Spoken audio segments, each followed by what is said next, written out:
certaines sociétés comme je vais prendre l'Inde par exemple, eh bien ce n'est pas mal vu comme ici par exemple en France.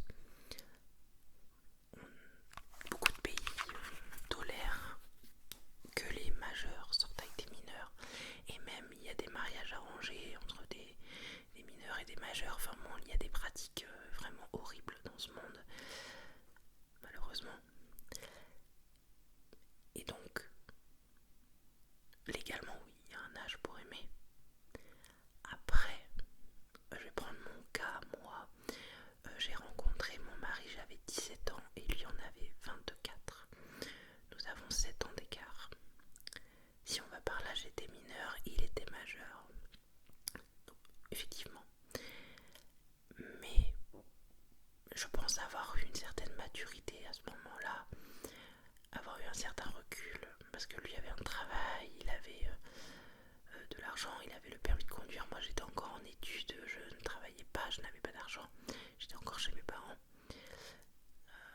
C'est vrai qu'on avait deux situations totalement opposées, et je sais que ce genre de relation fait beaucoup de débats et que beaucoup vont dire mais t'étais une gamine et lui était un adulte. Je comprends ce point de vue là. Même je le comprends d'autant plus que mes parents, enfin ma mère et mon beau-père ont 14 ans d'écart. Donc c'est un fossé assez grand. Et beaucoup de couples aujourd'hui ont des écarts d'âge assez, peuvent avoir des écarts d'âge assez importants. Ce que moi j'en pense, c'est qu'en soi, l'amour ça se commande pas. On décide pas de qui on tombe amoureux, malheureusement ou bien heureusement. Donc, ce serait cracher dans la soupe de dire que oh là là, mineur majeur c'est dégueu. Sachant que moi-même, ben, j'ai eu une relation avec un majeur et on s'est mariés, on a eu un enfant. Soit, je pense que tout dépend des situations. Et ne me faites pas dire ce que je t'ai pas dit. Si elle a 11 ans et qu'il en a 34, c'est non. Hein, non, non, non, non. Il y a des situations, c'est sûr, non. Hein, si elle est mineure et que t'as 3 fois son âge, on va se calmer. Hein, on n'est pas. Les prédateurs, c'est non. Hein, c'est juste que dans certaines situations, la 17-24, en l'occurrence, excusez-moi, en l'occurrence là, nous c'était 17-24. Mais par exemple, je vais encore prendre mon exemple. Avant de connaître mon mari, j'ai eu une relation. J'avais 16 ans et il en avait 26. 10 ans d'écart. Et moi j'étais très naïve à cette époque-là. Lui non, pas du tout. Il voulait simplement coucher avec moi. Là, à ce moment-là, ça me pose plus problème. Parce que moi j'étais plutôt naïve, plutôt à me laisser faire. Et lui était plutôt dans je veux coucher avec toi, dans dans le fait d'agir. Voilà, donc là j'ai plus de mal dans ce genre de relation. Alors que pourtant les âges sont assez similaires, même si c'est pas les mêmes, mais ça reste similaire. Donc tout ça pour dire, toute cette digression pour dire, y a-t-il un âge pour aimer? Pour moi, il n'y a pas d'âge pour aimer. On peut tomber amoureux de. C'est l'amour, c'est malheureusement, ou bien heureusement encore une fois, on tombe amoureux. Voilà. Mais, encore une fois, majeur, mineur, on fait attention. Pareil dans les membres de la même famille. Pareil pour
forcément qu'on peut avoir une attirance pour quelqu'un d'autre, même si on est en couple, mais ne rien faire.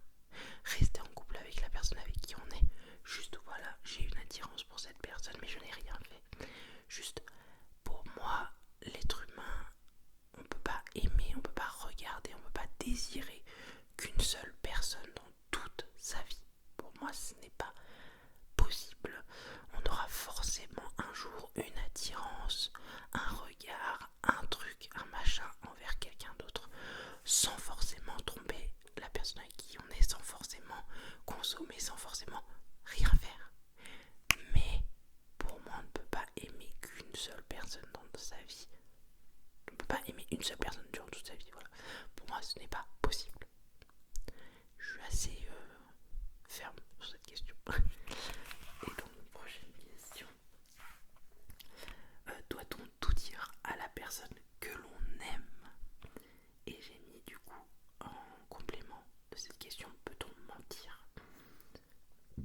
Alors, doit-on tout dire à la personne que l'on aime? Pour moi, l'honnêteté dans un couple, c'est la base. Je pense que sans le fait d'être honnête, le fait de mentir, le fait de cacher les choses, pour moi c'est une forme de tromperie. Chacun met où il veut la jauge de tromperie.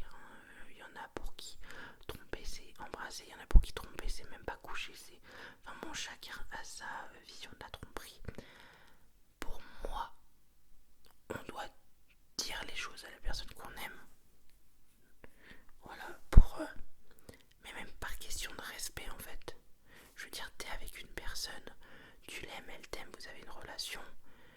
C'est pourquoi lui cacher les choses en fait. Je comprends pas le concept. Si t'es avec une personne, c'est pour être avec elle. Donc pourquoi ne pas tout dire? Pourquoi cacher les choses? Pourquoi mentir? Pourquoi je vois pas l'intérêt du tout. En fait, ne te mets pas avec la personne. T'es un CON quoi. Excuse-moi du mot, hein, mais si t'es pas capable de enfin, hormis si t'es dans une relation ouverte et où la personne est au courant et où elle-même peut faire la même chose, aller voir ailleurs, parler à un autre mec, une autre nana, faire ci, faire ça, et que vous êtes au courant tous les deux, ok, pas de problème. Là, c'est votre contrat entre vous, vous faites ce que vous voulez. Mais si vous êtes en couple exclusif et que tu caches des choses à ta nana ou à ton mec et que tu mens, non, j'ai beaucoup de mal avec ça. Donc pour moi, oui, on doit tout dire. Et mentir, je vois pas l'intérêt, je comprends pas. Pourquoi mentir en fait? Prochaine question. Penses-tu que l'amour dure 3 ans? C'est vrai que cette phrase, je l'ai énormément entendue et de beaucoup d'anciennes personnes. C'est un proverbe, je pense, qui dit oui, l'amour dure 3 ans, blablabli, blablabla. Par rapport au fait que c'est pareil quand vous avez un enfant, il y en a qui disent que jusqu'aux 3 ans ou 2 ans de l'enfant, vu qu'il faut s'en occuper un maximum, ben vous êtes au max dessus et après vous êtes moins dessus. Enfin bon, il y a des histoires avec le chiffre 3 ans, machin. Enfin, pour en revenir sur le proverbe, l'amour dure 3 ans. Peut-être la passion, pour moi l'amour ça évolue. Parce qu'au début vous avez l'amour passionnel, l'amour où vous êtes et là vous faites des bisous, vous couchez tout le temps ensemble, vous êtes tout le temps collés. C'est là l'amour du début qui est fou, tout feu, tout flamme, qui est magnifique, qui est très très beau et après ça se transforme, ça devient un amour plus doux, un amour d'habitude, un amour... Voilà, pour moi, tout au long de la vie, l'amour évolue, il ne reste pas le même. Voilà, moi ça va faire 7 ans que... Ça fait 7 ans que je suis avec mon mari, ça va faire 5 ans cette année qu'on est mariés. Et je n'éprouve pas le même amour pour lui que j'éprouvais au début. Je vais pas quantifier parce qu'on quantifie pas l'amour. Je veux pas dire que je l'aime plus, je veux pas dire que je l'aime moins, mais je l'aime, voilà. Mais ce n'est pas l'amour tout feu tout flamme du début. C'est pas la passion du début. C'est pas quand il est loin de moi j'ai hyper mal. Non, parce que au début je sais que c'était compliqué. Dès qu'il moi j'avais super mal, je pleurais, je voulais le voir tout le temps, je voulais tout le temps être avec lui. Alors que maintenant, ben voilà, il va travailler, moi j'ai mes affaires aussi de mon côté, il y a ci, il y a ça. Je suis pas en train de pleurer parce qu'il n'est pas à côté de moi. Voilà, pour moi, l'amour change, mais l'amour ne dure pas 3 ans. Parce que si on allait par là, au bout de 3 ans, toutes les relations répètent. Alors qu'il y a des couples au bout de 20 ans, 30 ans, ben ils arrêtent parce qu'ils comprennent que voilà, ils sont plus amoureux. Donc pour moi, non, l'amour ne dure pas 3 ans. L'amour change, l'amour évolue. Et c'est ça qui est beau dans l'amour, c'est que c'est jamais la même chose. Voilà pour cette question. Prochaine question. Pour quelle raison se marie-t-on? Très bonne question. Parce qu'aujourd'hui, beaucoup de gens trouvent que le mariage c'est inutile, que c'est un simple bout de papier. En soi, vous n'avez pas tort. Le mariage c'est un papier qu'on signe à la mairie et qui dit qu'on est marié. Mais sachez que le mariage vous protège pour beaucoup de choses et c'est pratique pour beaucoup de choses. Que ce soit en termes d'impôts,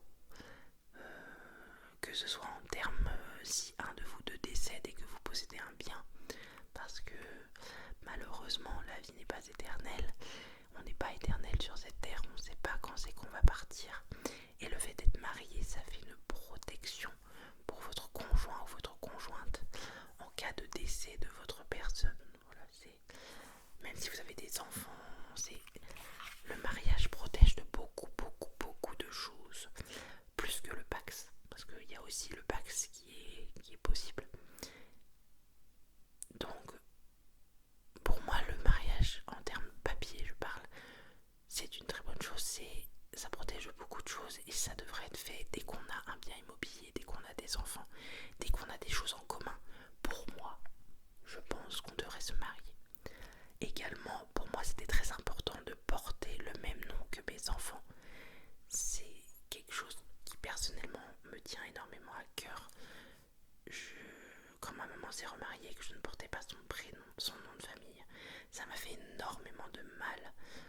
Je veux porter le nom de mes enfants. Voilà, c'est quelque chose de très important pour moi. Là, je porte le nom de mon fils et je suis très heureuse. Donc, voilà, il y a aussi le fait de changer de nom pour nous les femmes.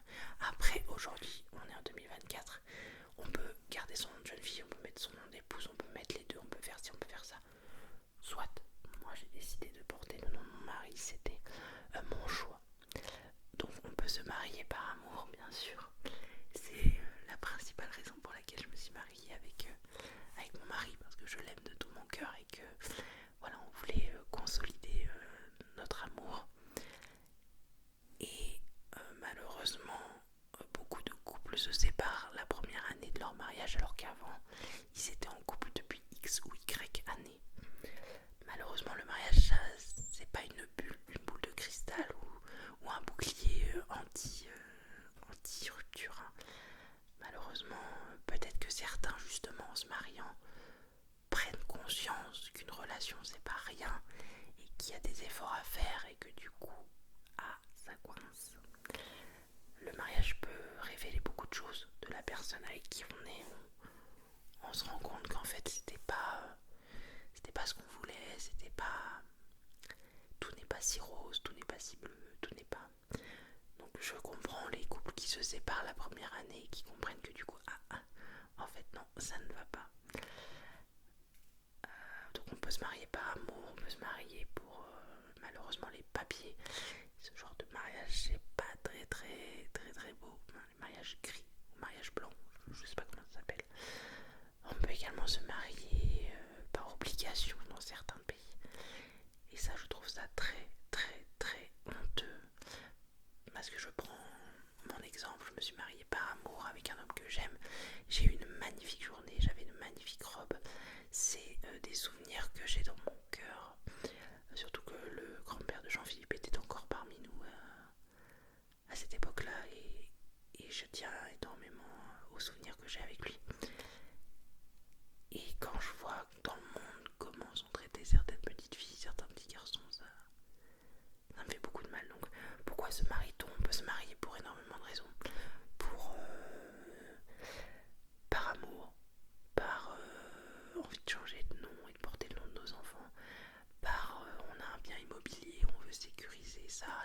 précède, énormément de raisons de se marier. Et je comprends pas par exemple les couples qui sont ensemble depuis 25-30 ans et qui se marient pas. Allô. Après, vous faites vos choix. Je suis personne pour vous juger. C'est juste que je trouve ça un peu idiot d'être ensemble depuis une dizaine d'années et de pas être marié. Voilà, c'est mon opinion. Encore une fois. Doit-on prouver son amour? Très bonne question encore une fois. Mais vraiment la personne qui a choisi ces questions, masterclass. J'adore m'envoyer des roses. Doit-on prouver son amour? Je pense que oui, bien sûr. Pour moi, l'amour, ça s'entretient. L'amour, c'est tous les jours en faire un petit peu. C'est ne pas se reposer sur ses acquis. Parce que, comme je le disais, voilà, après, il y a des couples après 20 ans de relation qui cassent. Il y a des couples au bout de 2 jours qui cassent aussi, hein, bien sûr. Il n'y a pas de graduation. C'est juste que pour moi, on doit en faire un petit peu tous les jours, ne pas forcément se laisser aller, montrer à l'autre personne qu'on l'aime et que malgré toutes les années qui passent, on est toujours là. Moi, je sais que j'adore acheter un petit cadeau de temps en temps à mon mari et voir le sourire qu'il a, ça me remplit de joie. Je veux dire, les petites attentions au quotidien, le petit bisou avant d'aller se coucher, le petit je t'aime au creux de l'oreille, le petit texto envoyé à midi, bon appétit, je t'aime. Enfin, tu vois, c'est le genre de petites attentions, mais pas forcément financières, parce que j'ai parlé de cadeaux au début, mais pas forcément financières, mais même juste un petit bisou, un petit texto, un petit truc, voilà, ça fait du bien. Et juste glisser ta main dans la sienne quand vous marchez ensemble, tu vois, c'est des petits détails, mais ça fait la différence. Pour moi, prouver son amour, c'est primordial. Voilà. Prochaine question. Doit-on passer toute notre vie ensemble et du coup le divorce est une bonne chose? Alors est-ce qu'on doit passer toute notre vie avec la même personne? C'est un petit peu similaire à la question. Aimer plusieurs personnes à la fois. Pour moi, oui, on peut rester en couple avec la même personne toute notre vie, sachant que l'amour évolue, sachant que les sentiments évoluent. Il y a plein de couples, mes grands-parents par exemple, qui sont restés ensemble toute leur vie, les grands-parents de Jean-Philippe, ils sont restés ensemble toute leur vie. On a des exemples autour de nous de personnes qui sont restées ensemble toute leur vie, et je leur tire mon chapeau. J'aimerais moi aussi aujourd'hui dire que je veux passer toute ma vie avec Jean-Philippe, mon mari, mais on ne sait pas de quoi demain il fait. Moi je vois mes parents, ils sont restés une vingtaine d'années ensemble, et ça a cassé. Voilà, on n'est jamais à l'abri de rien dans la vie. Comme je vous l'ai dit, l'amour ça évolue. Donc pour moi, oui, on peut rester toute notre vie avec la même personne. Mais ça s'entretient, c'est tout un cheminement, c'est tout un travail, c'est tout des concessions, c'est beaucoup de choses. Voilà, de rester toute notre vie avec la même personne. Et du coup, ma question engendrait le divorce est une bonne chose. Je pense que avec le monde moderne qu'on a aujourd'hui, le divorce est beaucoup plus facile qu'avant. Et beaucoup de gens du coup disent ouais, tous les mariages finissent en divorce. C'est juste parce qu'aujourd'hui c'est beaucoup plus simple de divorcer, c'est beaucoup plus répandu. Du coup les gens pensent qu'on divorce pour un oui ou pour un non.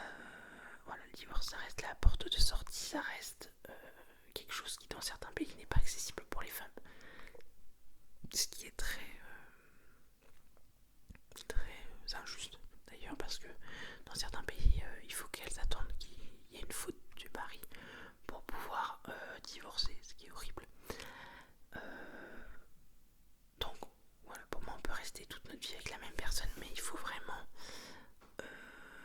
s'accrocher, il faut vraiment, parce que je trouve qu'aujourd'hui on est beaucoup dans le ah mais on n'arrive pas à dès qu'il y a un petit obstacle un peu compliqué, on se dit qu'il y a mieux ailleurs, que si je me mets sur un site de rencontre, je vais en rencontrer 5 comme toi, où je trouverai mieux que toi, et je fais pas d'effort dans cette relation.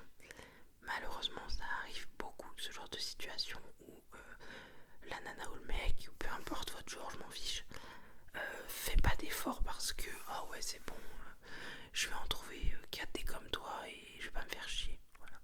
Malheureusement, je trouve qu'on fait de moins en moins d'efforts sur les relations.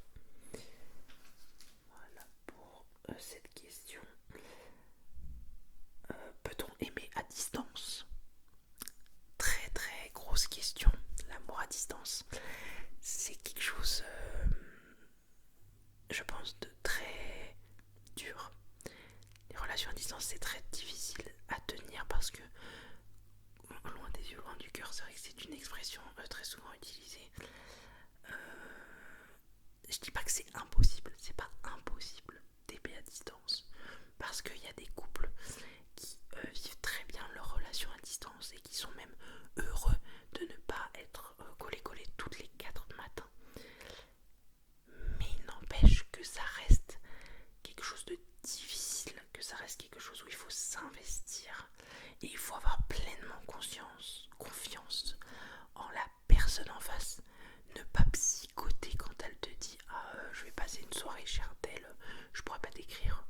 Ou si elle t'appelle tous les jours et qu'il y a une journée où elle t'appelle pas, ben tu dois pas psychoter et te dire elle me trompe, tu vois. C'est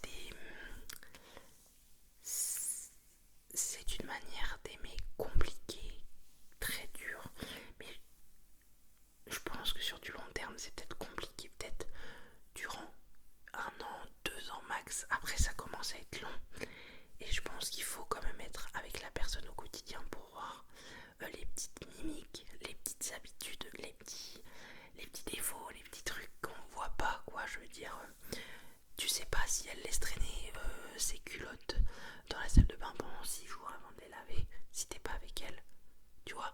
Enfin, j'ai sorti un détail nul. Tu sais pas si tous les matins elle mange de la brioche et qu'elle laisse toutes les miettes par terre tous les jours, tu vois. C'est des petits détails nuls, chiants, mais que tu sais pas si tu vis pas avec la personne et qui pourtant ce sont des détails importants. Pourtant les miettes de brioche, j'ai sorti ça comme ça, hein, mais il y a plein de détails qu'on n'a pas si on vit pas avec la personne, et il y a certains détails qui ne sont pas justement des détails et qui sont très importants et qui peuvent t'empêcher d'être avec la personne. Moi je vois mon ex se coucher très tard et du coup se lever très tard, et ça me posait problème. Et bien si on avait une relation à distance, ben, j'aurais pas vu ce genre de détails, et pourtant c'est quelque chose qui me pose énormément de problèmes. Voilà, donc pour moi l'amour à distance c'est possible, mais il faut un jour ou l'autre quand même finir par être ensemble et vivre ensemble. Et pour moi ce sont des solutions temporaires où il faut énormément s'investir et c'est très difficile. Et j'ai du mal du coup dans ces couples qui disent oh ça fait 5 ans qu'on est ensemble. Ok, mais 5 ans vous êtes pas vus, 5 ans vous êtes pas touchés, 5 ans où... Enfin, j'ai du mal avec ces couples là où ça fait énormément d'années et ils se sont jamais vus. Je trouve ça étrange. Voilà. Prochaine question, qui sera du coup la dernière de cette vidéo. Peut-on tout accepter par amour? Et c'est une question bien compliquée. Peut-on tout accepter par amour? Ça dépendra de votre degré d'acceptation. Il y en a qui par exemple acceptent la tromperie, il y en a qui acceptent d'être traités comme de la merde, il y en a qui acceptent beaucoup de choses par amour. Le meurtre, ça s'est déjà vu, hein, des crimes passionnels, des crimes par amour, beaucoup de choses. On dit que l'amour rend aveugle, et cette phrase elle est vraiment pleine de sens, parce que moi-même avec mon ex je me dis que j'étais vraiment aveugle, et juste parce que je l'aimais vraiment. L'amour vous met un voile sur les yeux et vous fait comme si vous aviez des œillets et que vous voyez que la personne que vous aimez. Donc peut-on tout accepter par amour? Je pense pas. On ne doit en aucun cas accepter les coups par amour, accepter d'être rabaissé par amour. Non, tout ce qui est néfaste pour vous, vous n'avez pas à l'accepter par amour. C'est no way. Mais on peut accepter certaines choses par amour. Détail totalement con. Mon mari ne fait pas de lessive, il fait pas à manger. Par amour, je l'accepte. Tu vois, ça m'embête, ça m'énerve. Mais voilà, je l'aime et je sais qu'il va pas le faire, donc je vais le faire. Je vais me faire râler. Mais voilà, par amour, j'accepte. J'ai pris énormément de poids après ma grossesse, mais par amour, il l'accepte. Tu vois, il y a plein de choses que par amour tu peux accepter, mais pas des choses comme des coups, des viols, ce genre de choses, c'est non. Il y a des choses qu'on peut accepter et des choses que l'on ne peut pas accepter. Voilà, c'était les questions de Caron, je sais pas comment encore. Je vais appeler cette catégorie de vidéos, mais moi ça m'a plu de juste me poser, de mettre mon magnifique décor et juste discuter, voilà, de l'amour avec un grand A qui est quelque chose de très très très important. J'espère ne pas t'avoir barbé, ne pas t'avoir ennuyé, et de t'avoir intéressé, d'avoir eu des paroles qui résonnent en toi. Surtout si tu es dans une relation abusive, dans une relation avec une mauvaise personne, je t'envoie tout mon soutien, tout mon soutien. Et je suis là pour toi. Sache que dans la vie, il faut savoir penser à